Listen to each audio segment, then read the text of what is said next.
Manjummel boys കണ്ടു. ഒരുപാട് പേര് നല്ല അഭിപ്രായം പറയുന്നത് കേട്ടിട്ടാണ് കണ്ടത്. ഈ സിനിമയിൽ ഒരു വില്ലൻ ഉണ്ടായിരുന്നു. ഈ വിപത്തെല്ലാം വരുത്തി വയ്ക്കുന്ന, ആരും വലിയ ശ്രദ്ധ കൊടുക്കാത്തൊരു വില്ലൻ. ആ വില്ലൻ വേറെ ആരുമല്ല, മദ്യമായിരുന്നു.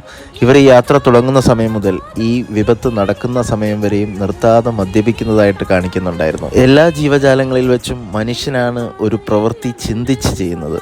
ആ ചിന്താശേഷിയെ ഏറ്റവും കൂടുതൽ ബാധിക്കുന്ന ഒരു വിപത്താണ് മദ്യപാനം. മദ്യപിക്കുമ്പോൾ നമ്മുടെ ബ്രെയിനിനെയാണ് അത് ഡയറക്റ്റ് ബാധിക്കുന്നത്. നമ്മുടെ മൂവ്മെൻറ്റ് സ്ലോ ആവും, നമ്മുടെ ഡയറക്ഷൻസ് തെറ്റും. അങ്ങനെ തെറ്റിയത് കൊണ്ടാണ് ആ വിപത്ത് സംഭവിക്കുന്നത്. അതുകൊണ്ട് ആ സിനിമയിലെ ഏറ്റവും വലിയ വില്ലൻ, നമ്മുടെ ജീവിതത്തിൽ നിന്നെല്ലാം നമ്മൾ മാറ്റി നിർത്തേണ്ടുന്ന വില്ലൻ, അത് മദ്യം തന്നെയാണ്. നമുക്ക് അനുഗ്രഹമായി പ്രകൃതി തന്നിട്ടുള്ള ഈ അത്ഭുതകരമായ ശരീരവും നമ്മൾ ഈ ലോകത്തെ ഇങ്ങനെ ആക്കിയെടുത്ത നമ്മുടെ ചിന്താശേഷിയും എന്തിനാണ് വെറുതെ മദ്യപിച്ച് നശിപ്പിക്കുന്നത്? എല്ലാവർക്കും നല്ലൊരു ദിവസം നേരുന്നു. Thank you.